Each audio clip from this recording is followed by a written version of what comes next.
தேவன் சாமி நம் அனைவரோடு கூட இருந்து ஆசீர்வதிப்பாராக.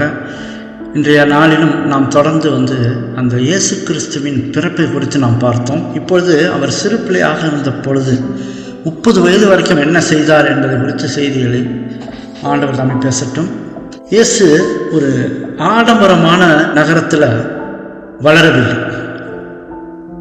அவர் ஒரு கிராமத்திலே வளர்ந்தார். நமக்கெல்லாம் தெரியும், நாசரேத். அவர் பிறந்தது பெத்லகேம். அதற்கு பிறகு அவர் எகிப்துக்கு போயிட்டார். எகிப்திலிருந்து திரும்ப அவர் எருசலேமுக்கு வரும்பொழுது நாசரேத்தில் தான் அவர் வளர்ந்தார். 30 வயது வரைக்கும் இந்த உலக இரட்சகர் என்ன செய்தார் என்பதை குறித்து சில தீர்க்க தரிசன புஸ்தகத்தில் வேண்டாமையார் புஸ்தகங்கள்லாம் அதில் நாம் படித்து பார்க்கும்போது அது சில காரியங்கள் எழுதப்பட்டிருக்கிறது. ஆண்டவர் அதில் சொல்லி இருக்கிறார். சிறு மலைகளிலும் வெட்டாந்தரையிலும் மலைகளிலும் பள்ளத்தாக்குகளிலும் அவர் என்ன செய்கிறார், அந்த இயற்கையான சில இடங்களில் மலைகள், வெட்டாந்தரைகள், சிறு குன்றுகள், இந்த பள்ளத்தாக்குகள், இங்கெல்லாம் அவர் இறங்கி ஏறி அங்கு சென்று வந்தார். அதாவது தனிமையை விரும்பினார். அதே நேரத்தில் ஆண்டவருடைய கடவுளுடைய அந்த படைப்புகளை அவர் அங்கு ரசித்து பார்த்து அவர் மகிழ்ச்சி அடைந்தார். நம்ம கூட இன்றைக்கு நாம் உயர்ந்த மலைகளை நாம் பார்த்துருப்போம். இந்த கொடைக்கானல், இந்த ஊட்டி, இந்த சைட்லலாம் நம்ம போகும்போது பெரிய உயர்ந்த மலைகள் இருக்குது. அந்த எவரெஸ்ட் மலையெல்லாம் பார்த்தீங்கன்னா இன்னும் அதிக உயரமான மலைகள். இது ஆண்டவர் படைக்கும் போது வரவில்லை, அது அப்படி படைக்கல ஆண்டவர். இது நோவா காலத்தில் அந்த உலகமே ஜலத்தினாலே அழிக்கப்படும் பொழுது உலகமே அந்த இதை மாறிடுச்சு, அப்படியே மொத்தமாக மாறிடுச்சு. அப்போ அது பயங்கரமான ஒரு அழிவின் நிமித்தம் பெரிய பெரிய மலைகள் தோன்றினதாக அவர் சொல்லியிருக்கிறார். அந்த மாதிரி நேரத்தில் தான் அது எழுமினது என்று சொல்ல. ஆனாலும் அந்த மலைகள் மிக உயரமாக இருந்தாலும் கூட கீழிருந்து மலைகளை பார்க்கும்போது அவ்வளோ அழகாக இருக்கும். மலைகளிலிருந்து கீழே பார்க்கும்போதும் அவ்வளோ அழகாக இருக்கும். என்னத்தான் பெரிய விளைவுகள் வந்திருந்தாலும் அதை அழகாகத்தான் ஆண்டவர் படைத்திருக்கிறார். அப்போ இந்த இயற்கை, பூக்கள், வயல்வெளிகள், பிரம்மாண்டமான மரங்கள், உயரமான மலைகள், அடுக்கடுக்கான மலைகள், இதெல்லாம் பார்த்து இயேசு கிறிஸ்து ரசித்து இருந்திருக்கிறார். அதோடு கூட சேர்ந்து அவர் அவர் ஆண்டவர் பிதாவை மகிமைப்படுத்தி இருந்திருக்கிறார். என்ன ஒரு அழகான படைப்பு! இந்த படைப்புகளெல்லாம் இயேசு கிறிஸ்து தான் படைத்தது. அவர் தான் சிருஷ்டிகர்த்தா. ஆனால் அவர் சிறு பிள்ளையாக இருக்கும் பொழுது இதையெல்லாம் பார்த்து தேவனை மகிமைப்படுத்தினார் என்று சொல்லப்படுகிறது. இன்றைக்கு நம்ம கூட வெளியில் போகும்போதும் வரும்போதும் வயல்வெளிகளிலே போகும்பொழுதும் அந்த பூக்களை எல்லாம் பார்க்கும்போது, அந்த நிறங்களை பார்க்கும் பொழுது அவ்வளவு அழகாக ஆண்டவர் அந்த நிறத்தில் கூட ஒரு ஜீவனை வைத்திருக்கிறார். அவருடைய படைப்பு என்னான்னு சொல்றது, எப்படின்னு என்று நாம் சொல்ல முடியாது.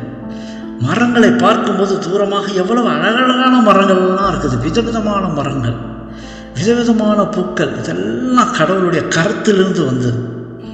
இதை பார்த்து ஆண்டவர் மகிழ்ச்சி அடைந்தார். அந்த வாலிப வயதிலே இருளிலிருந்து அதிகாலையில் சூரியன் எழுந்திருக்கும் போது, அந்த விடியற் காலத்தில் எப்படி சூரியன் எழுந்து அந்த நிறங்கள் எல்லாம் இருக்கிறது, அதெல்லாம் பார்த்து இவர் மகிழ்ச்சியோடு அதை கண்டு அனுபவித்திருக்கிறார்.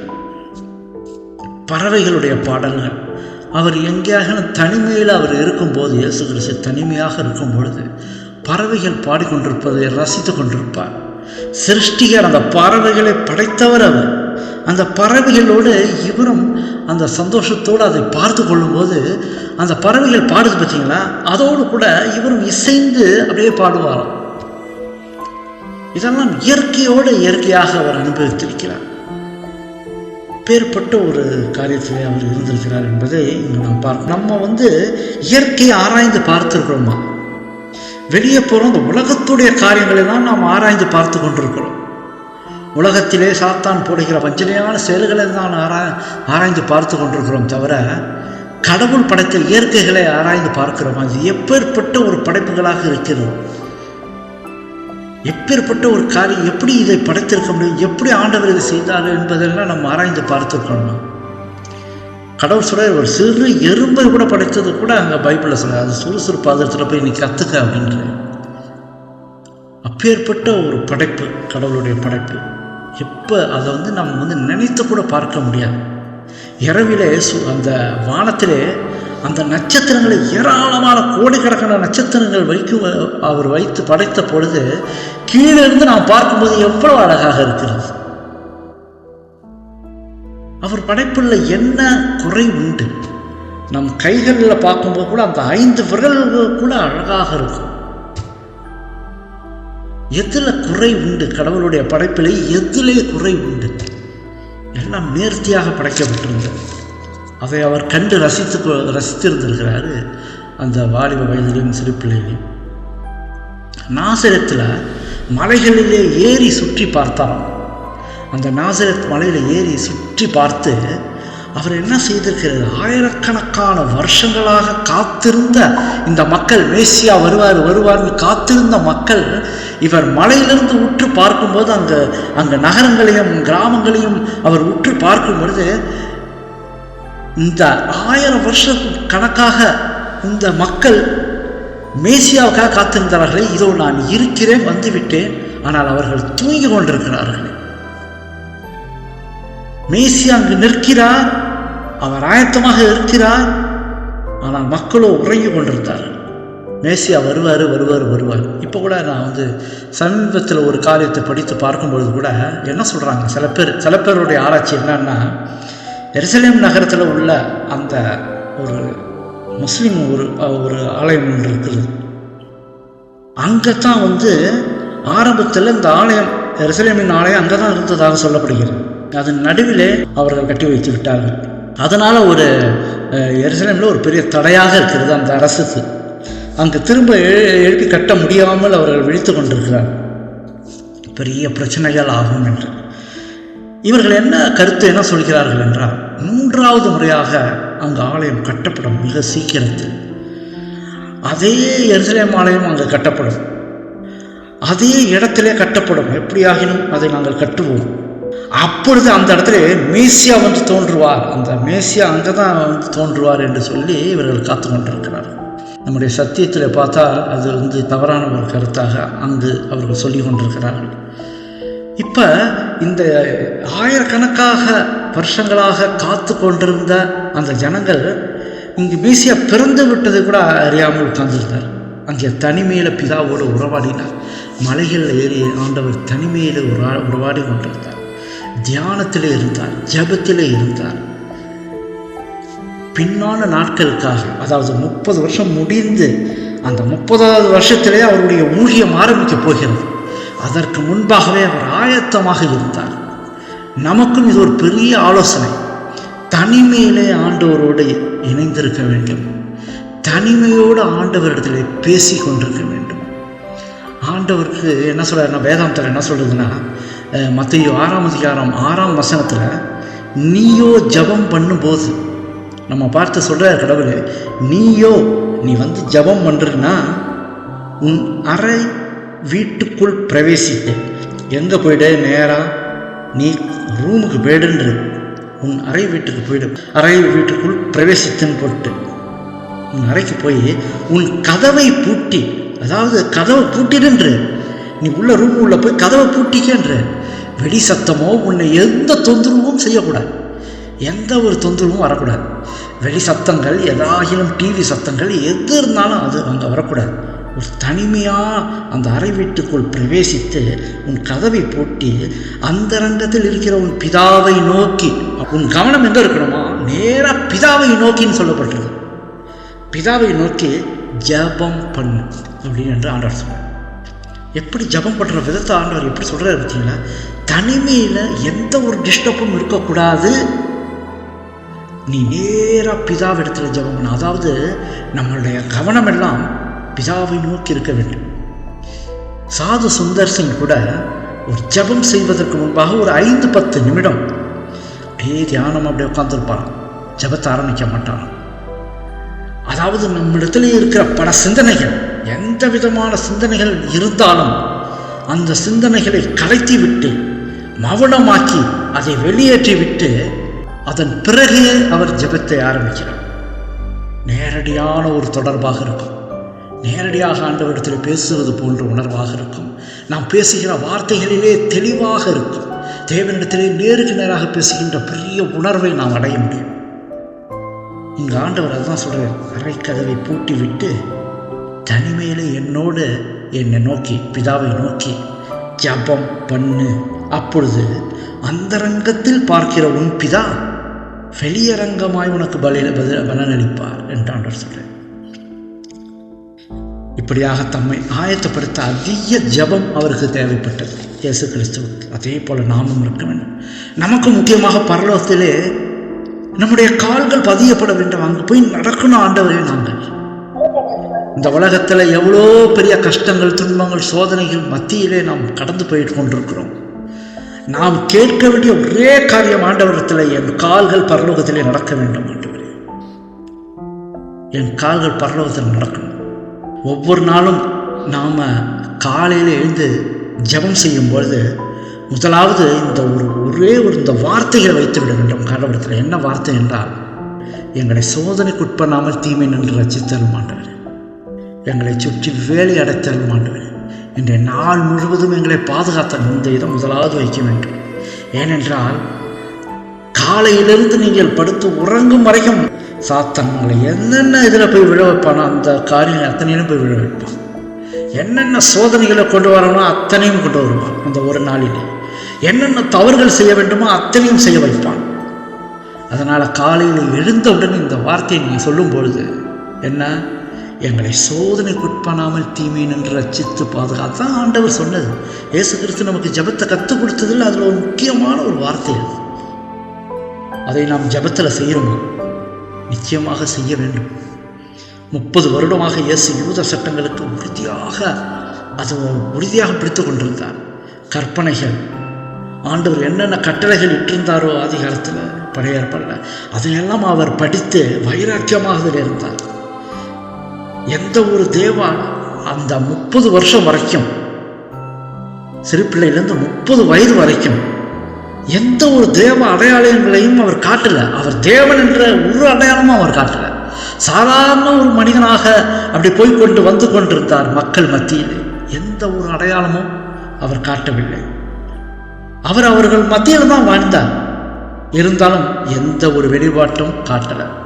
மௌனமாக இருந்தார். எல்லாரும் அவரை பார்க்கும்போது ஒரு சாதாரண ஒரு மனிதனாக இருந்தார். எந்த ஒரு அடையாளத்தையும் காட்டவில்லை. எது நேர்மையோ எது நீதியோ அதில் உறுதியாக கீழ்ப்படிந்து இருந்தார் அந்த 30 வயது வரைக்கும்.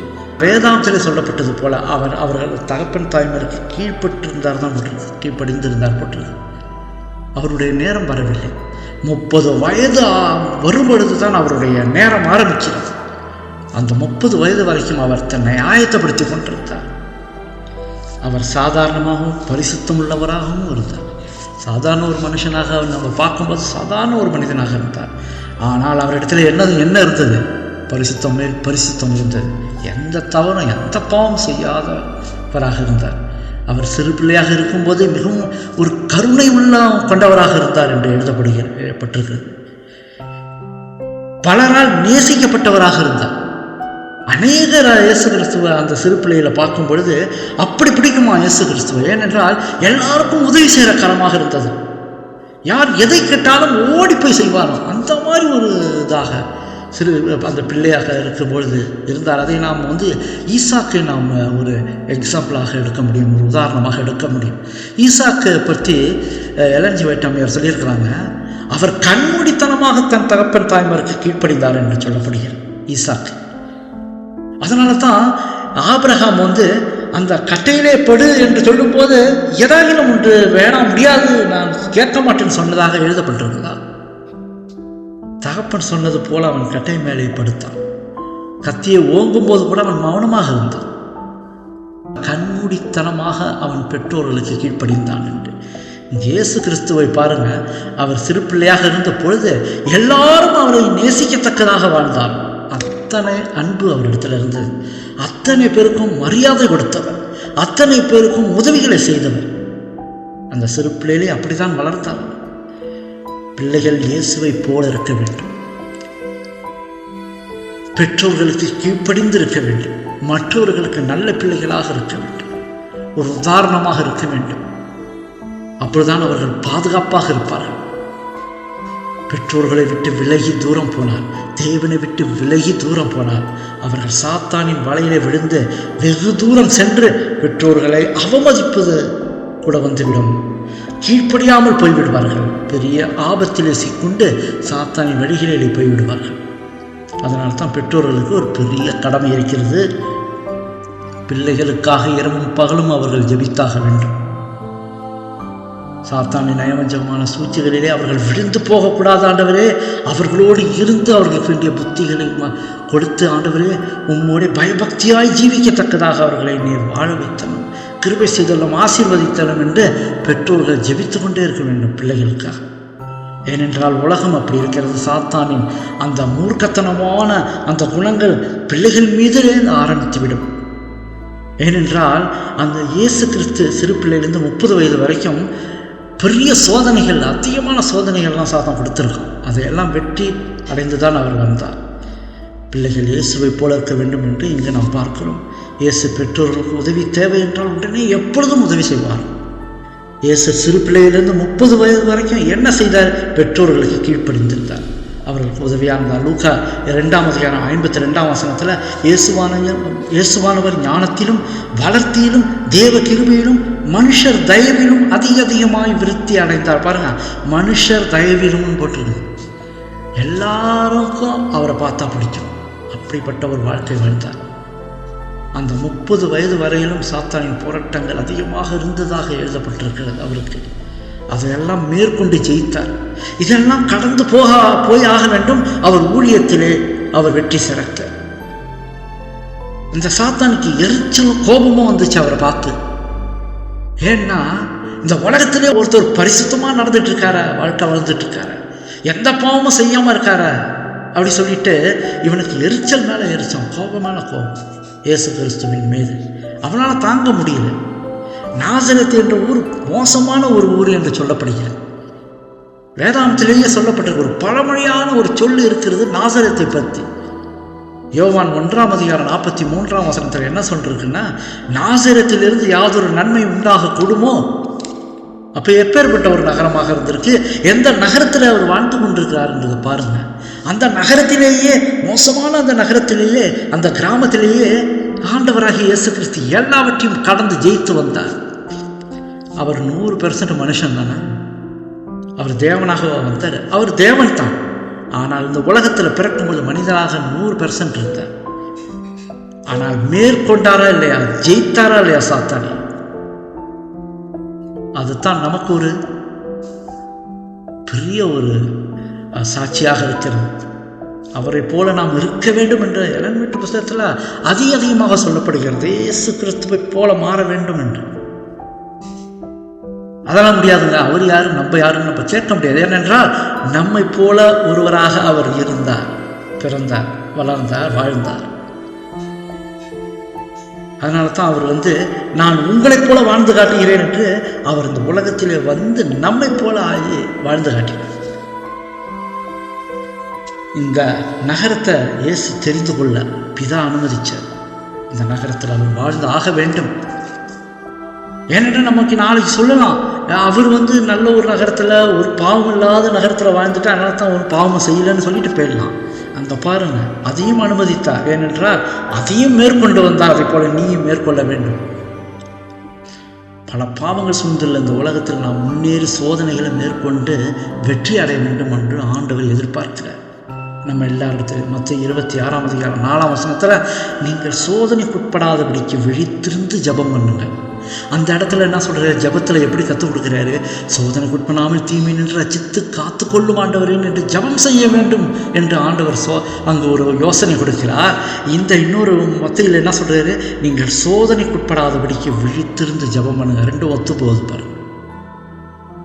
யாக்கோபு 1:12 சோதனையை சகிக்கிற மனுஷன் பாக்கியவான், அவன் உத்தமன் என்று விளங்கின பின்பு. பார்த்தீங்களா, சோதனையை சகிச்சு நீ வெற்றி அடையணும்.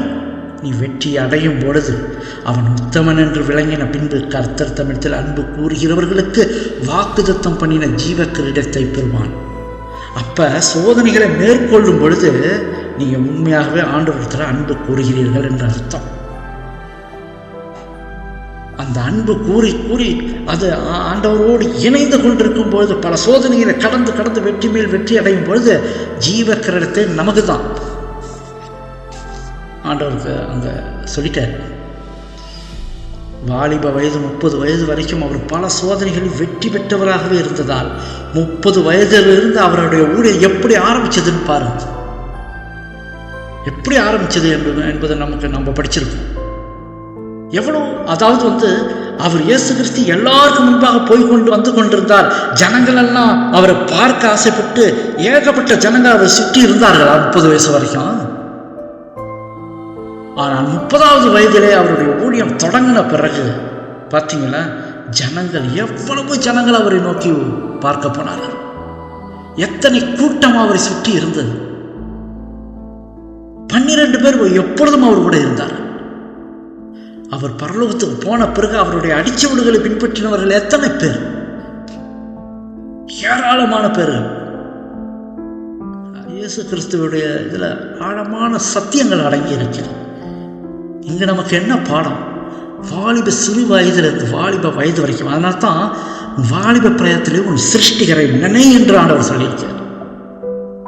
அந்த வாலிப வயதில் கடவுள் இயேசு கிறிஸ்து எப்படி இருந்தார்? தனிமையை விரும்பினார், பிதாவோடு உறவாடி கொண்டிருந்தார், இயற்கைகளை ரசித்தார், கீழ்ப்படிந்திருந்தார் பெற்றோர்களுக்கு. மற்றவர்கள் எல்லாம் தன்னை குறை கூறாதபடிக்கு அவர் என்ன செய்தார்? அந்த மாதிரி ஒரு நல்ல பெயரை எடுத்தார். இப்படித்தான் நாமும் வாழ வேண்டும் என்று அவர் செய்து காட்டினார். 30வது வருடத்துக்கு பிறகு அந்த 3.5 வருஷமாக எல்லாரும் ஆச்சரியப்படத்தக்கதாக வெளிச்சத்தை கண்டார்கள், வெளிச்சத்தை மகா பெரிய வெளிச்சத்தை கண்டார்கள்.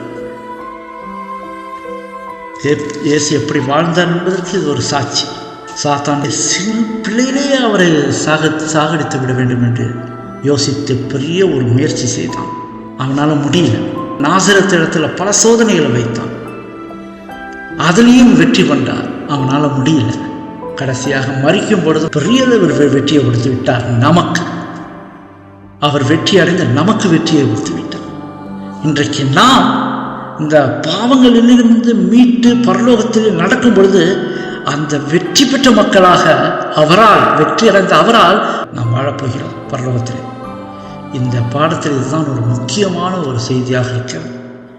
இதை நாம் இன்னும் நன்றாக அதை ஆராய்ந்து பார்த்து யோசித்து பார்த்து நம்முடைய சிந்தனைகளை கடவுளோடு இசைந்து இரவும் பகலும் ஜபத்திலே இருந்து தரித்து கடவுளோடு இணைந்திருப்போம். ஆண்டவர் எப்படி வாழ்ந்தாரோ அதே போல் நாமும் வாழ பிரயாசப்படுவோம். தேவன் தாமே நம் அனைவரோடு விழுந்து ஆசீர்வதிப்பராக. ஆமென்.